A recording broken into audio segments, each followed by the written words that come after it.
So I used that to get 150 CEO appointments. Now, if you had to think through Persistent's business at that point, our customer was VP engineering and CTOs, not CEOs. We didn't know, CEOs didn't know what we were doing for them. Go to them and say, oh yeah, it's great to know that you guys are working with us, and yeah, VP engineering, John is taking care of you. Yeah. I'm sure everything is fine. Yeah. But it's still all the same. I decided to go meet 150 CEOs. Yeah. And I learned a lot from there, and we really transformed ourselves a little bit to move beyond the second to the third orbit at that point. Huh. So the learning that I got from meeting 150 CEOs, which I found very interesting, was that CEOs think very differently from non-CEOs. And how do CEOs think differently? So first thing that I find is that CEOs are very interested in, one, the top line, not the bottom line. You might say whatever you want to say, but no CEO will say that, I don't care about the top line. I need new business. That is his number one priority.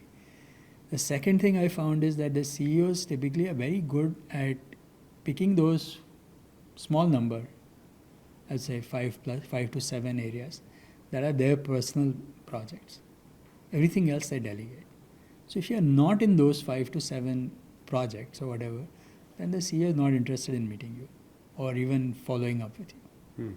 And the third thing I found is that the CEOs want to network and are willing to make introductions and meet people just for the heck of it. Even if, whatever, they may or may not help the business directly, whatever, they like to network. Yeah, they're in the middle of things. Yeah, so I found these 3 observations to be very interesting, and I said, well, this is good. This is one for me. If I'm the CEO, I need to be aware of these 3 things. But more importantly, it changed our business in different ways. So first thing I realized is that the product engineering work, while it's very important and critical, the CEO doesn't care about it.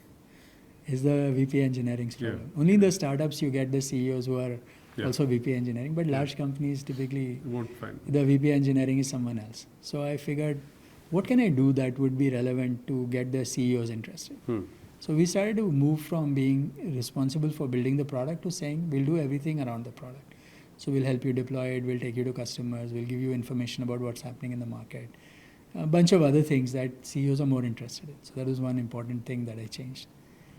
And we said, okay, we'll be full service. We'll not just do product engineering part, but we will do the entire life cycle, including deployment, testing. We'll take on end of life products. We'll do whatever the CEO also cares about. Understood.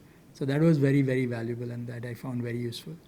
The other thing, what happened was before that, when we would talk about Persistent, I would be very careful about mentioning who we work with or what we do with anybody, and the fact that I know other people who are their competitors and all that. But after meeting CEOs, I realized that they really want me to know. They want to know who I know. Yeah. And my Rolodex at times can be far more effective than their Rolodex. Because, I'm meeting all my customers who are all the who's who of the large tech companies. And within a trip of 2 weeks to 3 weeks, I would go meet all of them. So I was in touch with what's happening at this company, that company, third company and all that. So that was very useful for me.